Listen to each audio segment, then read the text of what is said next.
De vocación social, comunicadora y economista, con 3 libros publicados sobre la coyuntura cruceña, aportando siempre a los espacios de debate. Dunia Sandoval, ex vocal del Tribunal Supremo Electoral, se encuentra con nosotros esta noche en una entrevista exclusiva para cronistas latinoamericanos. Soy María Fernanda Pasolán, bienvenidos. Buenas noches, Dunia. Buenas noches, muchas gracias, María Fernanda, y a cronistas latinoamericanos por la invitación. Bueno, a partir de toda la experiencia que has tenido dentro del tribunal, quisiera que comencemos la entrevista contigo contándome un poquito sobre cuál ha sido tu experiencia dentro del Tribunal Supremo Electoral. ¿Cómo describirías todo el periodo de tu vocalía? A mediados de 2015 era un momento de crisis institucional en el Tribunal Supremo Electoral. Salió una convocatoria. Fuimos 403 personas que nos presentamos y en esa ocasión se privilegió el conocimiento, la experiencia, la formación académica y yo creo que la voluntad y las ganas de contribuir a la estabilización de la democracia. Entonces, a partir de ahí tuvimos ya un proyecto institucional a la cabeza de Katia Uriona, de reestructuración del órgano electoral, de propuestas legislativas como ley del órgano electoral, de consolidar y de mejorar la imagen de la institución, por ejemplo, a través de la auditoría del padrón electoral que se realizó por la OEA en el año 2017.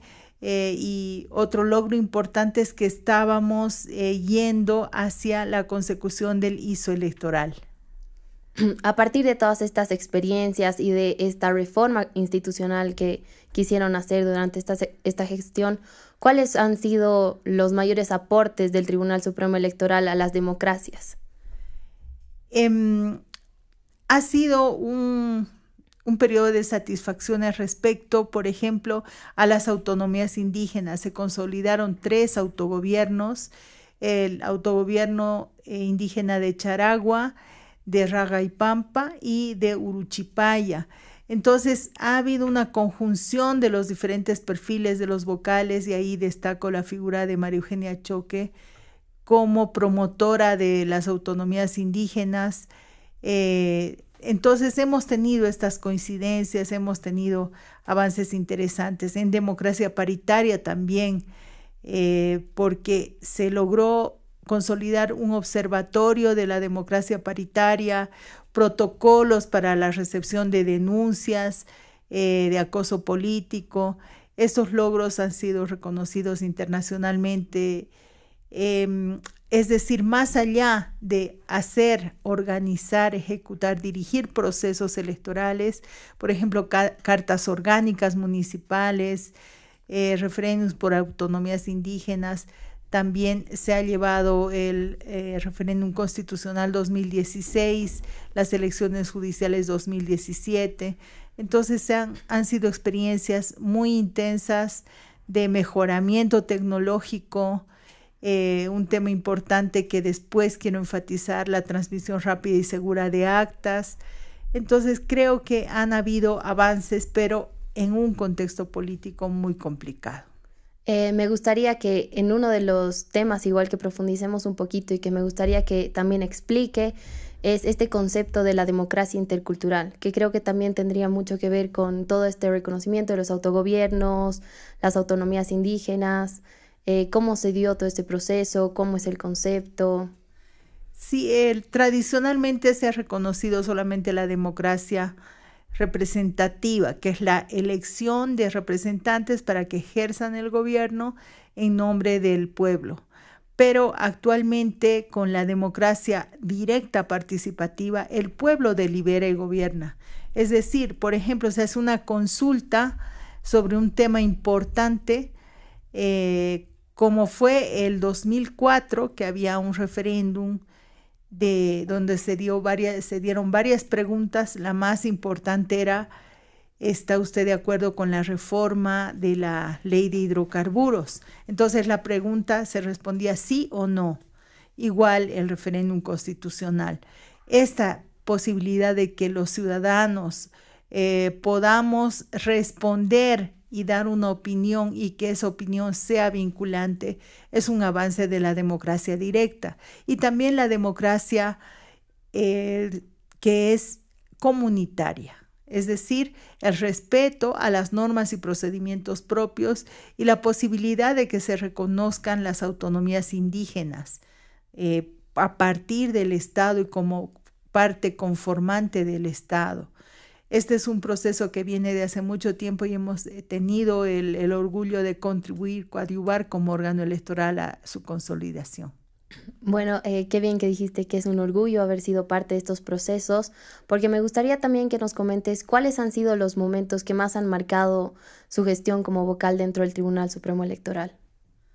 Hay diferentes momentos, como por ejemplo haber estado en el proceso deliberante de la autonomía de Charagua.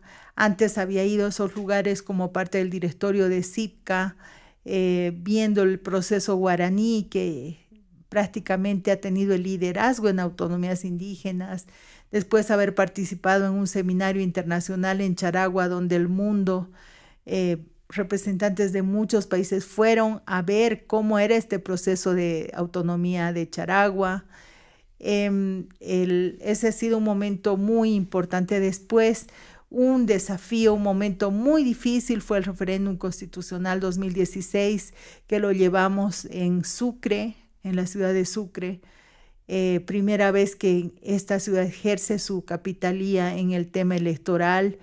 Hicimos el cómputo en el exterior, hicimos el cómputo departamental y nacional en esta ciudad de una manera transparente.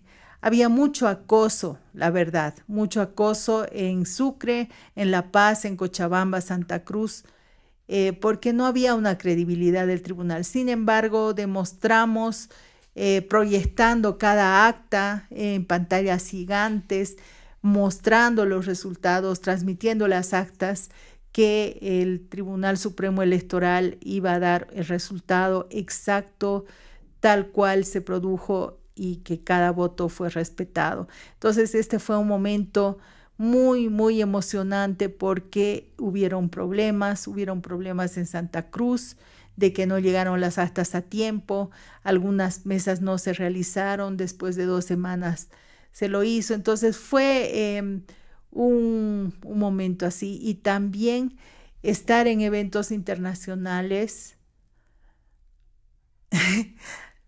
realmente es muy, muy emotivo.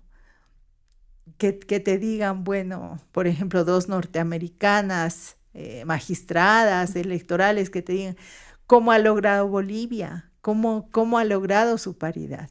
¿Qué han hecho ustedes? Nosotras las norteamericanas, de las mujeres, tenemos poder económico, tenemos educación y solo hay 18% de representantes en el Parlamento. ¿Y ustedes cómo han logrado su 51%? ¿Cómo han logrado participar? Tener entonces, no es mi mérito simplemente expresar cómo la lucha de las mujeres bolivianas logró esta paridad. Bueno, la veo bastante emocionada acerca de ese tema y creo que como mujer también me gustaría saber, especialmente de otra mujer que se encuentra en una esfera de poder ahorita, ¿cómo se siente ser parte de ese 51%? A estar dentro del órgano electoral, haber sido parte de esa democracia paritaria. El mismo órgano electoral, por ley, tiene que tener un mínimo de 3 mujeres, ¿no? Entonces, a partir de la ley electoral 026, es que hubieron espacios para que hayamos magistradas bolivianas, como las magistradas que están actualmente, las vocales, como fue Katy Uriona, mi persona. No necesariamente todas las mujeres profesan o creen en la democracia paritaria. No necesariamente, están en su libertad de no hacerlo, ¿no? Pero hay algunas también vocales departamentales muy metidas, muy comprometidas con este tema y otras que no tanto. Entonces, es parte de una lucha que tiene que seguir porque la democracia sin mujeres no es verdadera democracia. Ha sido una lucha constante por la participación política desde que obtuvimos el voto en 1953. La fotografía que hay de las cámaras de senadores, diputados y es diferente de los órganos de poder. Entonces, es un compromiso de vida. En este sentido, me gustaría también preguntarle qué cree o piensa acerca de la nueva posesión de Adriana Salvatierra dentro de como presidenta. Toda participación de las mujeres es positiva, ¿no? Y siempre hay un mayor problema, siempre vamos a ser sometidas a mayor crítica, vamos a ser juzgadas. Por ejemplo, dicen en los partidos, tiene que haber mayor capacitación de las mujeres. No hay mujeres capacitadas para que puedan ejercer cargos. Y yo me pregunto, si decimos eso, también podemos decir no hay hombres capacitados para ejercer cargos, ¿no? Entonces esto es bastante relativo. Si bien antes era así, ahora, por ejemplo, en las universidades hay más mujeres profesionales que varones en el sistema universitario, hay más tituladas. Entonces, este es un espacio que estaba tan cerrado solamente para los varones que ahora se está abriendo. No quiere decir, pero, que todas las mujeres que participan lo van a hacer bien, igual que todos los varones que participan van a tener una coherencia entre su discurso, su práctica. O sea, no podemos generalizar ni ir a absolutismos, pero sí es un avance de la democracia, la mayor participación de las mujeres, como lo es la inclusión de líderes de origen indígena, todo lo que sea una mayor participación, una mayor inclusión es algo positivo.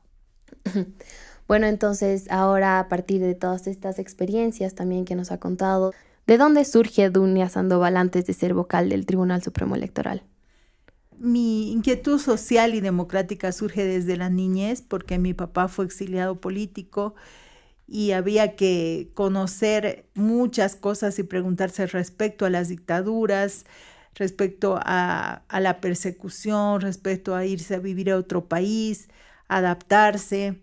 Entonces eso hace madurar. Una vez que volvimos del exilio, era una reconstrucción de la democracia muy débil, muy difícil. Tenía 16 años cuando mataron a Luis Espinal. Había mucho debate político en el colegio, más aún en la universidad. Entonces somos una generación que hemos vivido esta transición de dictadura a democracia. Entonces después me he dedicado más a análisis de la realidad, a docencia, investigación. Es esa preocupación la que me llevó a intentar aportar al país como vocal y es la misma vocación la que me ha llevado a reconocer cuando ya he cumplido un ciclo en este aporte y que puedo desde otro lugar ya de la sociedad civil seguir aportando, contribuyendo con la democracia. Eso siempre lo voy a hacer. A partir de estas experiencias que usted nos cuenta, ¿qué piensa de la democracia como momento histórico en Bolivia? Justamente en 1982 fue el momento que se toma como recuperación de la democracia. Había muchas demandas sociales insatisfechas, había conflictos de los pueblos étnicos también que surgen en los 90, también habían conflictos de demandas sociales insatisfechas, la pobreza del propio país que llevó a que la democracia no pueda responder a las expectativas como se pensaba. Después hubo una estabilidad democrática, pero con un modelo económico neoliberal muy, muy duro, muy excluyente, que significaba una inequidad social muy grande.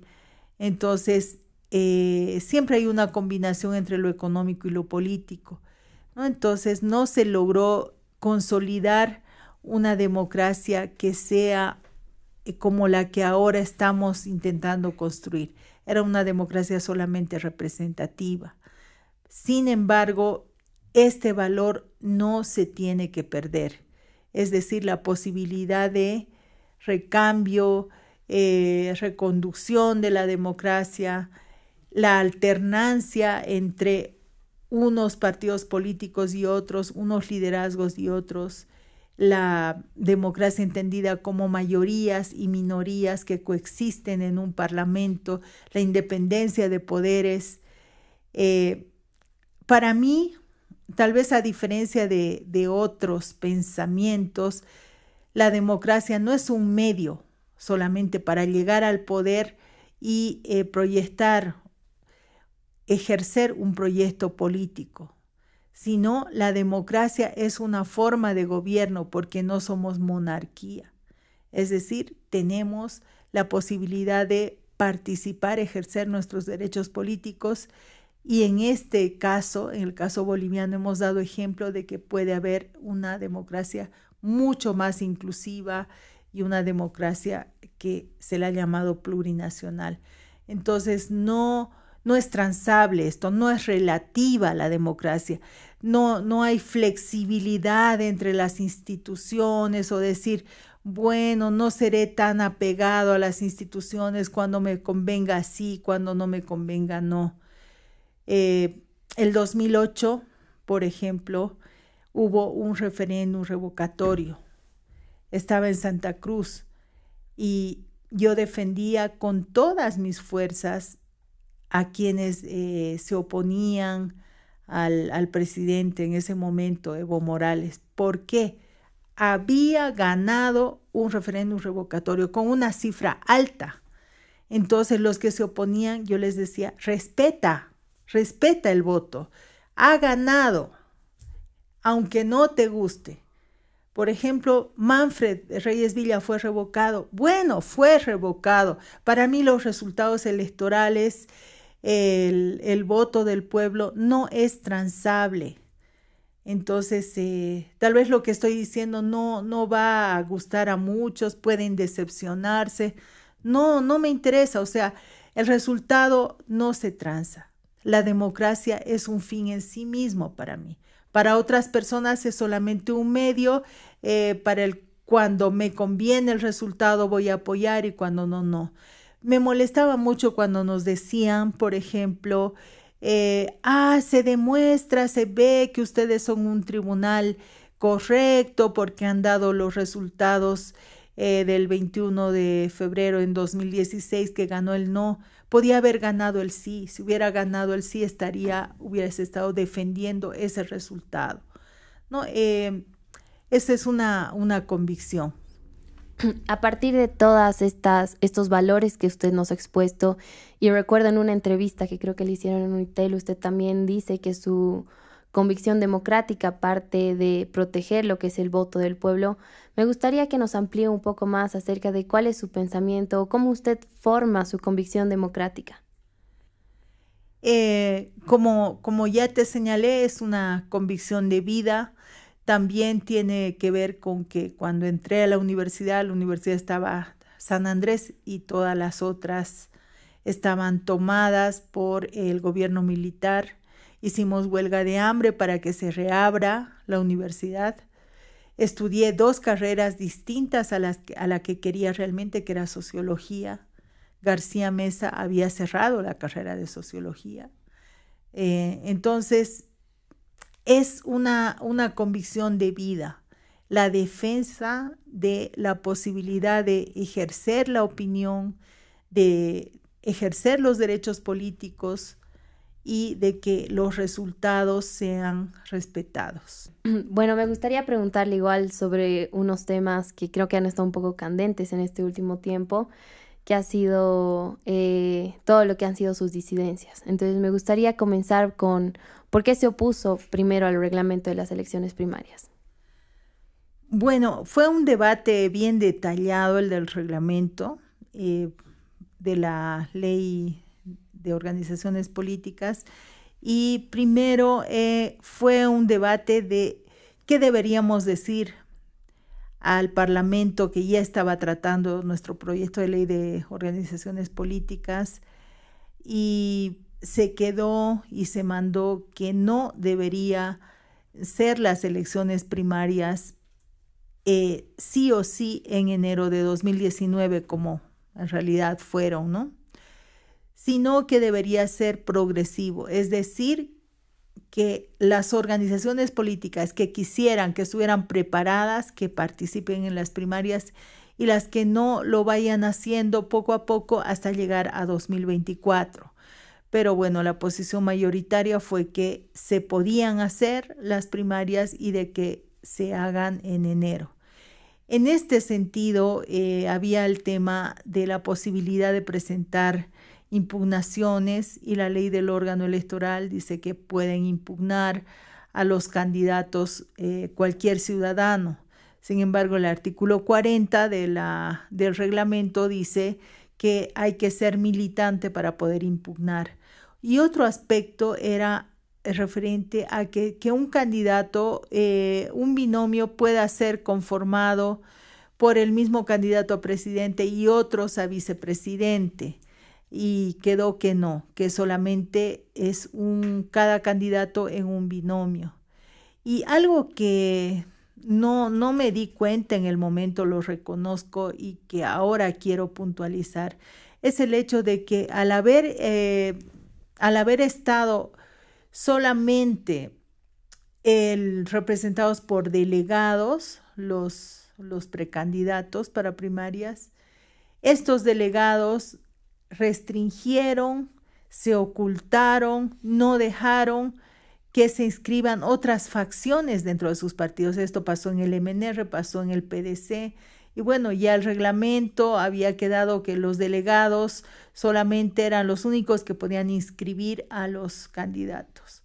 Entonces, esto todavía tiene que ajustarse en un futuro, seguramente será así, para que exista la posibilidad de que las primarias sean realmente esto, de que en cada partido hayan 2 o 3 binomios que puedan ser electos.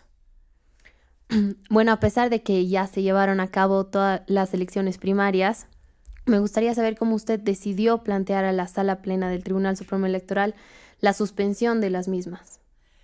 Esto fue porque vimos que solamente había quedado un binomio en cada partido.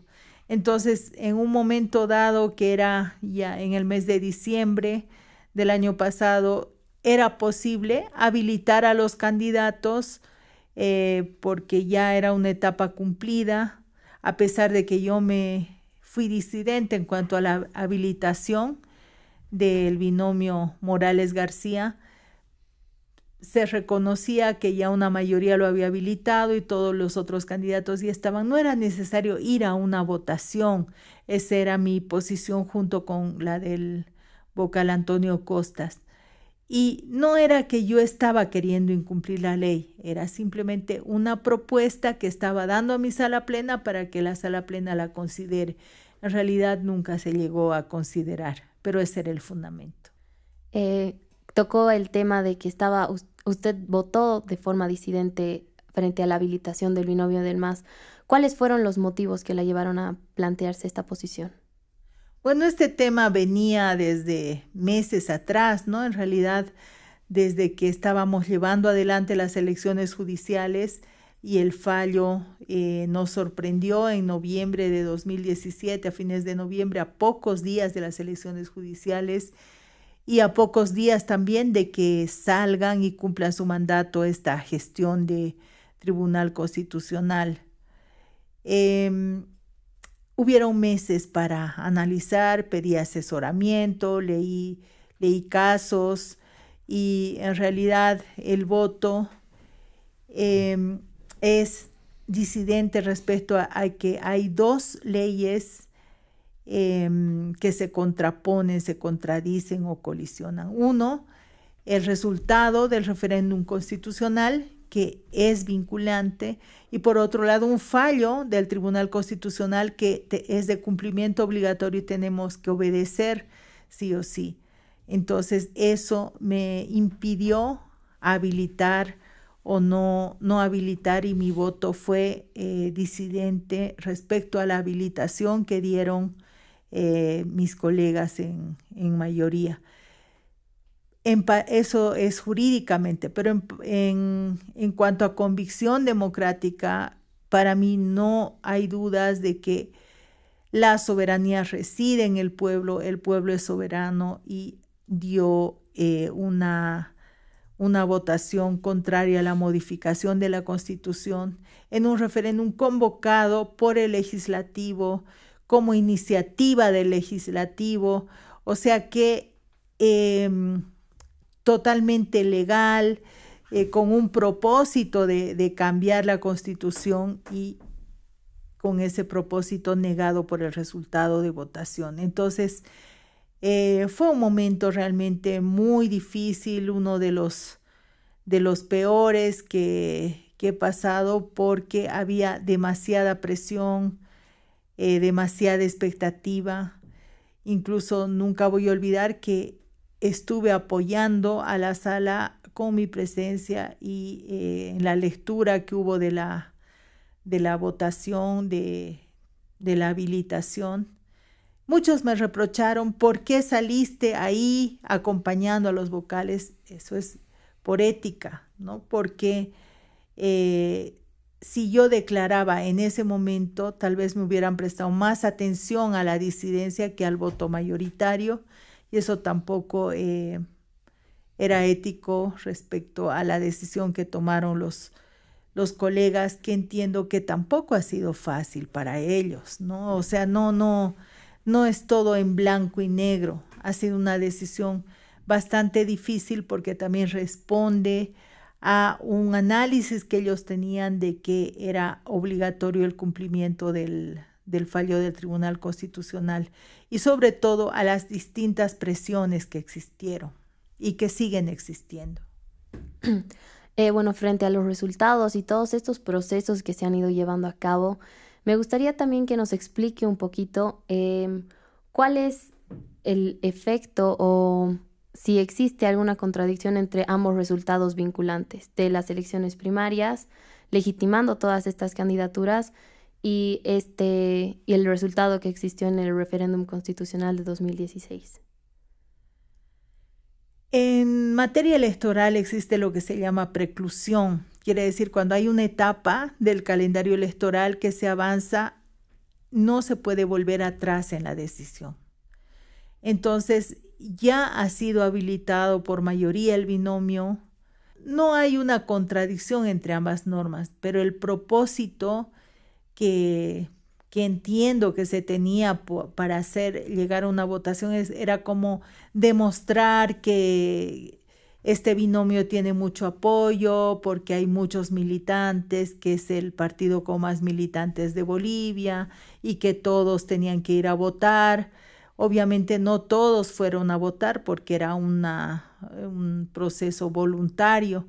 Sin embargo, sí, prácticamente ya estaban predichos los resultados, y vuelvo a reiterar, para mí no era necesaria ya esta etapa de votación, pero bueno, había como una línea en este sentido.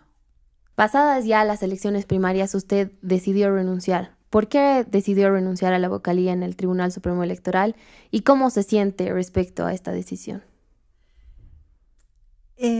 A partir de todo este proceso de aprobación de la ley de organizaciones políticas, que tenía como propósito que se realicen las primarias, la renuncia de Katia Uriona, primero de José Luis Exen y después de Katia Uriona, se vivió un momento de desestabilización y de reacomodo en el Tribunal Electoral, en un ambiente, en un contexto de muchísima polarización.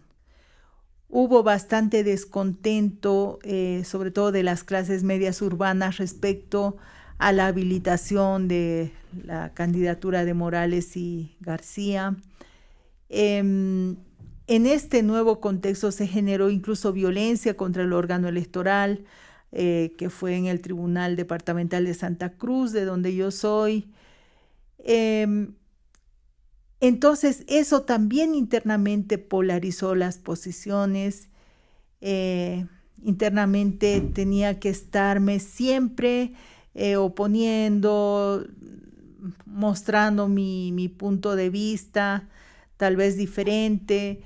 Entonces, el ambiente interno ya llegó a ser muy difícil. Ya sentí que cumplí un ciclo en cuanto a un aporte que había estado haciendo. No quiero entrar en detalles porque esto es interno, pero ya la situación, el propio ambiente era bastante complicado. Y externamente también creo que he cumplido al mostrar posiciones diferenciadas, a decir lo que tal vez no digo mayoría, pero un sector de la opinión muy importante estaba esperando escuchar, y espero haber representado esa posición, pero esa posición no es la posición oficial mayoritaria del Tribunal Supremo Electoral actual, ¿no? No quiero entrar a esa polarización de decir esta es la posición correcta y esta es la posición incorrecta, sino que para poder trabajar y aportar se tiene que estar en sintonía, en un consenso, ¿no? Entonces, ya se tornó insostenible esta situación. Hubieron puntos también difíciles como cambio de personal, que fueron señalados en su momento, y ahora queda una tarea muy difícil y un desafío para el órgano electoral, y les deseo éxito a mis colegas en que se pueda hacer respetar el voto popular, ¿no? Yo creo que he cumplido y ahora voy a tomar otros rumbos personales en mi vida profesional y laboral. Ahora me gustaría hacerle una pregunta un poquito más personal y no sé si alguna vez piensa volver a ocupar algún cargo público, como por ejemplo volverse a postular para una vocalía. He adquirido bastante experiencia en el tiempo que he estado. No olvidemos que soy economista, entonces he visto cómo funciona la gestión pública, he tratado de aportar, pero también me ha venido la convicción de que cualquier aporte que haría sería siempre desde el punto de vista técnico y no político partidista, que no es mi vocación, ¿no? No se sabe, tal vez me gustaría volver al ámbito electoral, pero no así al ámbito político partidista, cargos de diputaciones, senaturías, poder ejecutivo, no. Lo que sí me gustaría es tomarme una pausa y volver a estar en el ámbito académico, en el ámbito de investigación. He estado viendo algunas ofertas laborales en este sentido, pero ya no voy a estar en la palestra pública o dando opiniones respecto a la situación de polarización política que existe y se va a incrementar cada vez más hasta el proceso electoral de octubre. Bueno, terminado todo este proceso, me gustaría saber cómo sobrellevó todas las amenazas que existieron, no solo de parte del oficialismo, sino también de muchos sectores cívicos y la oposición. Primero al defensor del pueblo, donde le explicábamos con el vocal Costas cuáles eran las amenazas a las que estábamos sujetos, las presiones tanto de partidos de oficialismo como de oposición, líderes políticos que nos amenazaban con juicios y con diferentes tipos de presiones para condicionar la habilitación. Y después acudimos a la OEA, una institución que es la Comisión de Derechos Humanos, pidiendo medidas precautorias para nosotros, ¿no? Aunque no tuvimos respuesta, pero por lo menos dimos a conocer a la comunidad internacional. Y tal vez las respuestas fueron declaraciones primero de la OEA, después de la comunidad europea, incluso de Estados Unidos, respecto a que no podía el Ejecutivo ni el Legislativo presionar a los jueces electorales, que deberíamos sostener nuestra independencia. Incluso lo reiteramos esto en una reunión que hubo en enero, ya con todos los embajadores, representantes diplomáticos de la Unión Europea, de la OEA, respecto a que ellos estaban pendientes de nuestra situación y de que seamos garantes del voto, ¿no? Entonces, eso fue lo que llegamos a hacer, y las presiones, sin embargo, continuaron. Como todos saben, incluso fue destruido el Tribunal Departamental de Santa Cruz. ¿Existió algún tipo de acuerdo previo con el gobierno para la consolidación de la ley de organizaciones políticas y llevar a cabo las últimas elecciones primarias? Esta fue una grave preocupación, ¿no? Porque, y si participamos de buena fe, mi persona por lo menos, en todo este proceso de la ley de organizaciones políticas.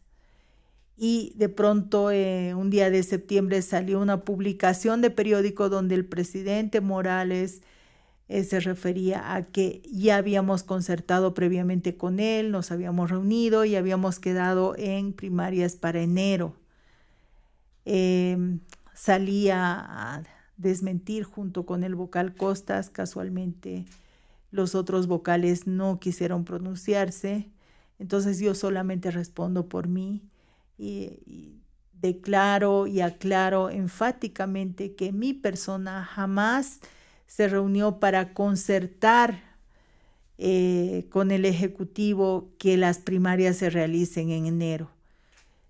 Las reuniones en las que estuvimos los 7 vocales fueron de coordinación interinstitucional. Aclaré en su momento, por ejemplo, que se habló del registro, empadronamiento en el exterior, otros temas, pero nunca se llegó a hablar de esto en reuniones donde estábamos los 7 vocales.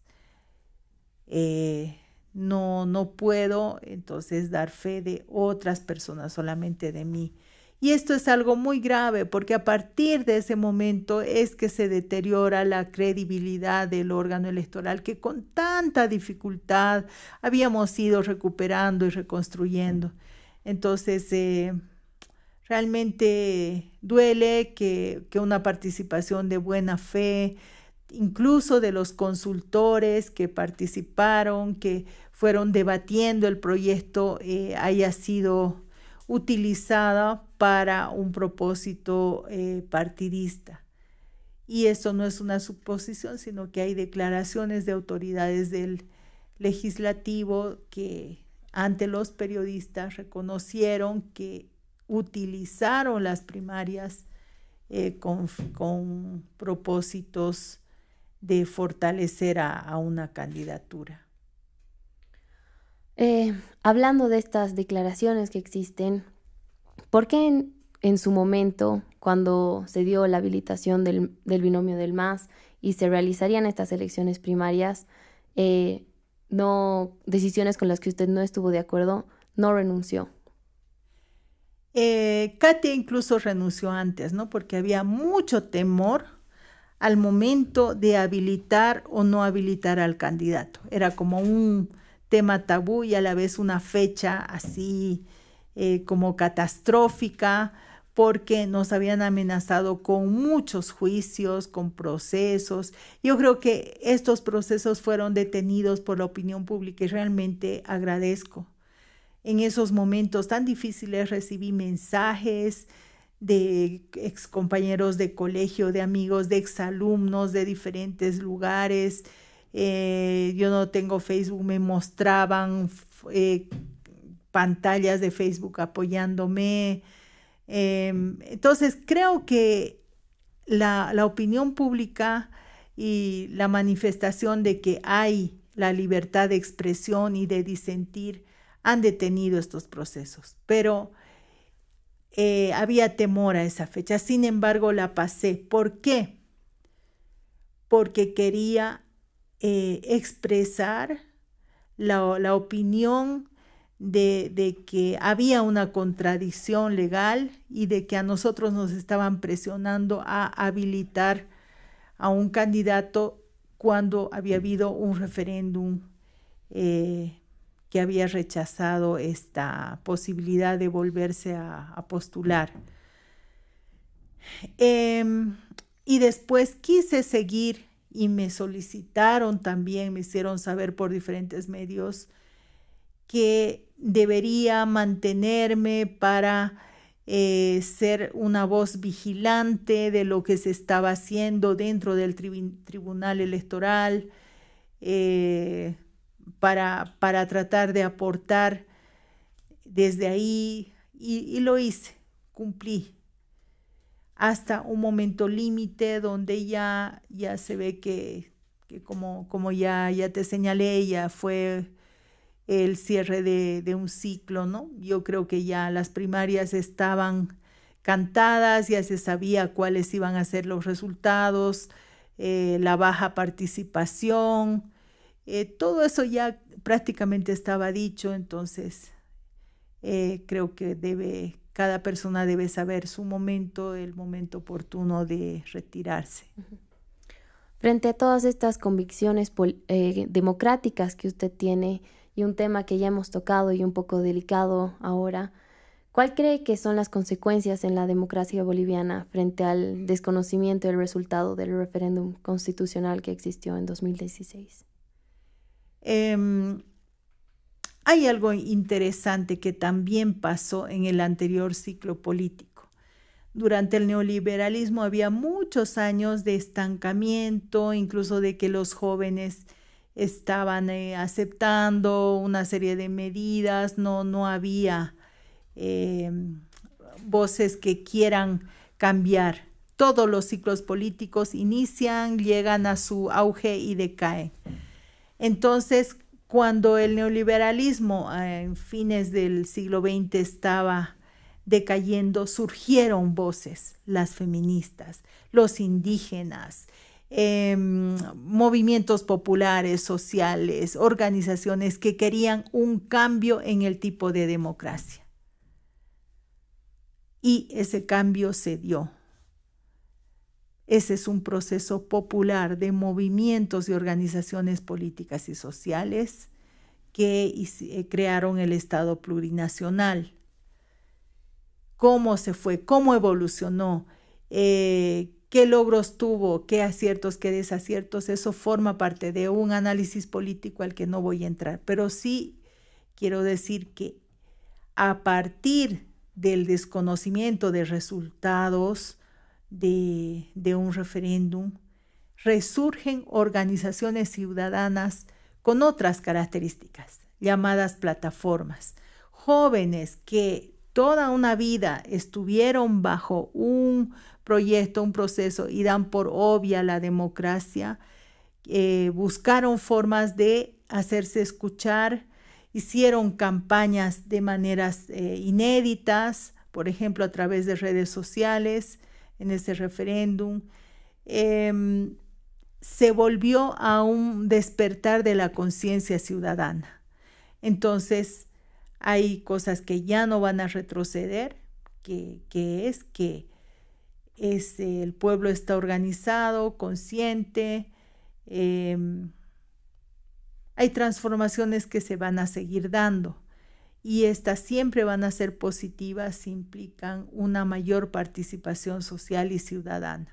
Entonces, también se vivió una especie de adormecimiento y de estancamiento de la participación ciudadana. Incluso cuando estábamos en CIPCA hablábamos de que esta participación de pueblos indígenas, de movimientos, estaba como adormecida, como aceptando lo que había, sin volver a luchar por sus reivindicaciones, ¿no?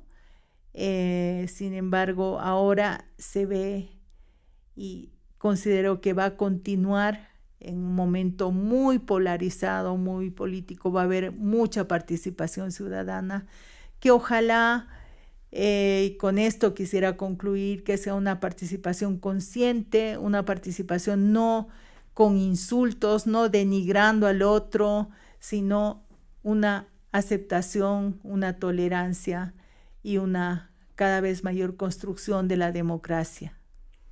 Frente a estos valores democráticos y toda esta construcción ciudadana nueva que se está dando, ¿cuál es su perspectiva sobre las elecciones generales de 2019 y cuáles cree que son los elementos necesarios para poder garantizar un proceso transparente? Como todo momento polarizado, va a ser bastante difícil. Pero si se mantiene, así hablando técnicamente, la transmisión rápida y segura de actas, que es un sistema que se ha instalado, que ya está técnicamente comprobado, y si se ejecuta, hay una garantía y una posibilidad de seguimiento de los ciudadanos de cada una de las actas y de los resultados que se den. Y los resultados son realmente imprevisibles. Nadie puede decir ni las encuestas ni cuáles van a ser los resultados, pero tendría que haber una aceptación de los resultados a partir de esta posibilidad de seguimiento ciudadano a las actas.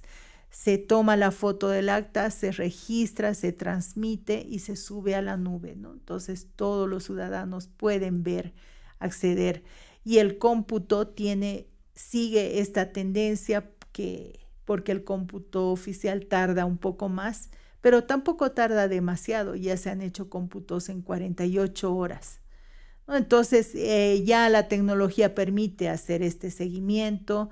Va a ser una elección así, y que haya un constante seguimiento también a las decisiones que se tomen dentro del Tribunal Electoral. No están dadas las condiciones, como dicen algunos, para una renovación total del Tribunal Supremo Electoral y que vengan notables y que realmente no están dadas, pero sí están dadas las condiciones para que la ciudadanía haga suyo este proyecto electoral, que hay bastante conocimiento y experiencia. Los jurados son sorteados, el sistema boliviano es bastante seguro, entonces es la vigilancia ciudadana la que incluso se puede exigir, está según la ley, no solo observación internacional, sino observación interna. Pueden ser universidades, pueden ser grupos que sean observadores, que hagan un seguimiento directo a todo este proceso. Entonces, esta sería la garantía. Hay un peligro si con el desconocimiento de los resultados de una votación. El peligro es de que la votación misma se deslegitime. Entonces, de que ya no haya credibilidad en la población, como ha existido durante décadas en Bolivia, de que los resultados de la votación son legítimos y se respetan. Entonces, este peligro de desinstitucionalización está latente. Creo que no debería repetirse más y que sea quien gane o quien pierda, debe aceptar, como en todas las democracias contemporáneas, los resultados. A pesar de ser el mejor o la mejor candidata que se considere a sí misma, si no ha tenido el apoyo popular, por algo será. El pueblo es sabio y hay que aceptar. Entonces, este es un punto fundamental en el que ahora que ya estoy fuera del Tribunal Electoral puedo señalar este peligro. Ahora me gustaría un poco que ahonde en el tema de la transmisión rápida y segura de actas. ¿Esto cómo ayuda al proceso, a que el proceso de las elecciones sea transparente? Porque permite un seguimiento de la ciudadanía y de todos estas organizaciones, colectivos, no solo los partidos, es la ciudadanía la que debe hacer un seguimiento de cada acta. ¿En qué consiste? Hay una persona delegada por el órgano electoral que saca la fotografía del acta, transmite los resultados e inmediatamente van a la nube y hay un centro también de sistematización ubicado en La Paz que permite dar resultados tempranos, dar resultados a las 20 horas de la noche, por ejemplo, con un 85% de actas transmitidas y hasta medianoche ya cerca del total de actas. No hay un 100% debido a que el Internet es variable, inestable, no hay cobertura total de Internet en todo el territorio de Bolivia, pero ya nos da una pauta, ya nos permite hacer un seguimiento. Entonces, este sistema tiene que mantenerse, este es mi criterio. Es una forma también de poder proteger el voto popular, como usted dijo, ¿no? Sí. Es un avance del cual ya no se puede volver atrás. Muchas gracias, Dunia. Ha sido un placer poder conversar contigo y que nos expliques un poco de lo que ha sido tu experiencia y todo lo que es el órgano electoral y también nosotros podamos entender un poquito mejor acerca de las democracias en nuestro país. Muchas gracias, Fernanda, y muchas gracias a todos los que han visto este video. Espero seguir aportando a la democracia desde el lugar donde me encuentre. Cronistas Latinoamericanos es un foro web que incentiva el debate público sobre temas de interés común, por lo que les invitamos a dejar sus comentarios y compartir este material. Tu opinión es importante para fortalecer la democracia.